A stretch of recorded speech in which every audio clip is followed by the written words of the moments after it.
নির্বাচন কমিশন ঠিক করে দিতে পারত যে এই আইনের বাধ্যবাধকতা হচ্ছে এই সরকার নিরপেক্ষ থাকবে, সরকারি কর্মচারী সহ আম জনতা সবাই নিরপেক্ষ থাকবে, অর্থাৎ গণভোট আসলে কোন পথে।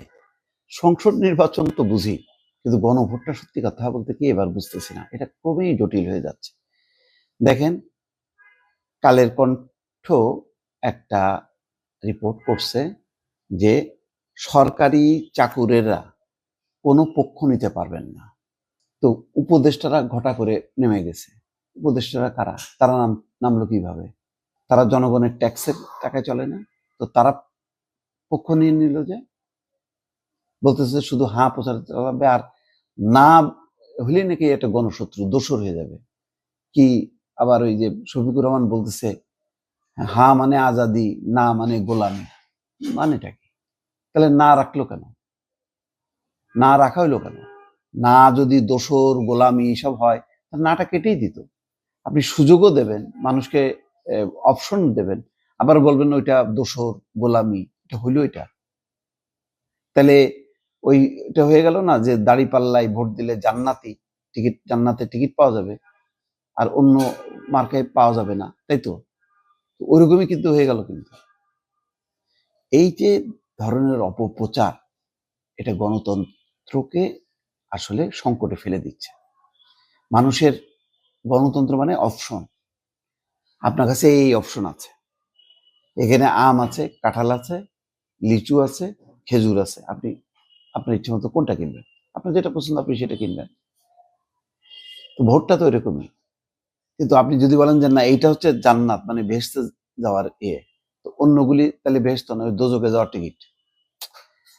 ভয়ঙ্কর অবস্থা। যাই হোক, ওই আলোচনা বাদ দিয়ে আমরা এখানে দেখি। দেখেন, এখানে আনারুল ইসলাম সরকার নির্বাচন কমিশনার কি বলতেছেন, রিটার্নিং অফিসাররা গণভোটে কোনো পক্ষের প্রচার চালাচ্ছেন না। সরকারি কর্মকর্তাদের বলা হচ্ছে যে তারা হা ভোটের পক্ষে প্রচার চালাবে। সমস্ত মানে গভর্নমেন্ট মেশিনারিজকে নিয়োগ করা হয়েছে যে হা ভোটের পক্ষে।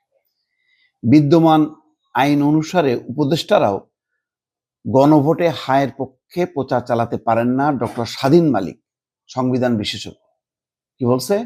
বিদ্যমান আইন অনুসারে উপদেষ্টারাও গণভোটে হ্যাঁ এর পক্ষে প্রচার চালাতে পারেন না। ভোট তো আসলে জনগণের, জনগণ ঠিক করবে। কিন্তু আপনি দায়িত্বে থেকে আপনি যদি বলেন যে আপনি কন্ডাক্ট করতেছেন নির্বাচনটা, সরকার প্রশাসন তো কন্ডাক্ট করে, আপনি বলতেছেন যে হ্যাঁ ভোটের পক্ষে ভোট দিন, তাহলে কি দাঁড়ালো? নিরপেক্ষতা থাকলো না তো। আরপিও এবং অধ্যাদেশ কোন পক্ষ নেওয়াকে অপরাধ হিসেবে উল্লেখ করেছে। আরপিও এবং অধ্যাদেশ কোন পক্ষ নেওয়াকে অপরাধ হিসেবে উল্লেখ করেছে। আব্দুর রহমানেল মাসুদ, নির্বাচন কমিশনার। তাইলে এখানেও বলতেছে যে কোনো পক্ষ নেওয়া যাবে না। আচ্ছা, নির্বাচন ব্যবস্থা সংস্কার কমিশনের সদস্য বেগম জেসমিন টুলি বলতেছে আইনের বাধ্যবাধকতা আগেই প্রচারের দরকার ছিল ইসির। এই যে হ্যাঁ, নির্বাচন কমিশন ঠিক করে দিতে পারত যে এই আইনের বাধ্যবাধকতা হচ্ছে এই সরকার নিরপেক্ষ থাকবে, সরকারি কর্মচারী সহ আম জনতা সবাই নিরপেক্ষ থাকবে, অর্থাৎ স্বাধীন।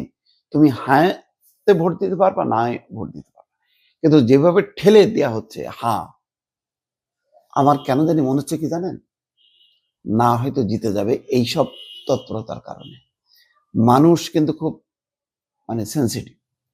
মানুষকে যদি আপনি ঠেলে দেন, মানুষ কিন্তু উল্টা দিকে বলে যে আপনার মতলব আছে, এবং বিপদ। হ্যাঁ ভোটকে এই সরকার উপদেষ্টারা বিপদগ্রস্ত করতেছে, এইভাবেই বিপদগ্রস্ত করতেছে। আপনি তো ভাই আপনার জনপ্রিয়তার জন্য একটু ভোট নেন, এখন ভোট নেন, দেখেন ভোট পান কিনা। আপনি যখন হ্যাঁ বলবেন, মানুষ বলবে যে না কর, না দে। মানুষের পিঠ দেয়ালে ঠেকে গেছে, আস্থা নষ্ট হয়ে গেছে। দুইটা জিনিস গুরুত্বপূর্ণ, সেই দুইটা জিনিসে ব্যর্থ, আইন শৃঙ্খলা এবং অর্থনীতি। মানুষের দ্রব্যমূল্যের কষাঘাতে এমন ভাবে মানে জর্জরিত, অর্থনৈতিক এমন দুরবস্থা, রপ্তানিতে ধস নামছে, বেকারত্ব বাড়তেছে, বিদেশে যাওয়ার রাস্তাগুলি সব একে একে বন্ধ হয়ে যাচ্ছে। সরকার কি করতেছে? কোন জায়গাটায় বলবে যে না, ইউনূস আসার সাথে সাথে সারা বিশ্ব উন্মুক্ত করে দিছে? না, দেয়নি। মানে রপ্তানি তত্তর করে বাড়তেছে, কোথায়? ডাউন। বেকারদের অবস্থা দেখেন। এই অবস্থায় আপনি যেটা বলবেন তার বিপরীত দিকে যাবে। আর ভোট মানেই তো জনগণের স্বাধীনতা, আপনি সেটাকে কেন আপনি ক্যাম্পেইন করতেছেন? দরকার নেই তো। তারপরে ভোটের পক্ষে কি দেব, মানে এমন একটা জটিল অবস্থা করছে, অনেকগুলো ধারা। এই ধারার মধ্যে আমি যদি কিছু অংশ একমত হই আর কিছু অংশ দ্বিমত হই, আমার কোনটাই দেবো আমি? হাতেই যে পয়েন্টগুলো আছে তার মধ্যে অনেকগুলিতে আমি একমত, অনেকগুলিতে একমত না, তাহলে আমি কোনটাই দেবো? ভোট ভোট দিতে পারবো না। না দিলে পুরোটাই মানে বিপক্ষে চলে গেল, আর হা দিলে পুরোটাই পক্ষে দিলে, আমি তো পুরোটা পক্ষে না। কি করবো আমি? এইরকম গোলমেলে একটা অবস্থার মধ্যে সরকার আবার একটা পজিশন নিয়ে বসছে যে হাতে ভোট দিতে হবে। অথচ নির্বাচন কমিশন বিশেষজ্ঞ তারা বলতেছে যে সরকার কোনো পক্ষ নিতে পারবে না। কি অদ্ভুত ব্যাপার!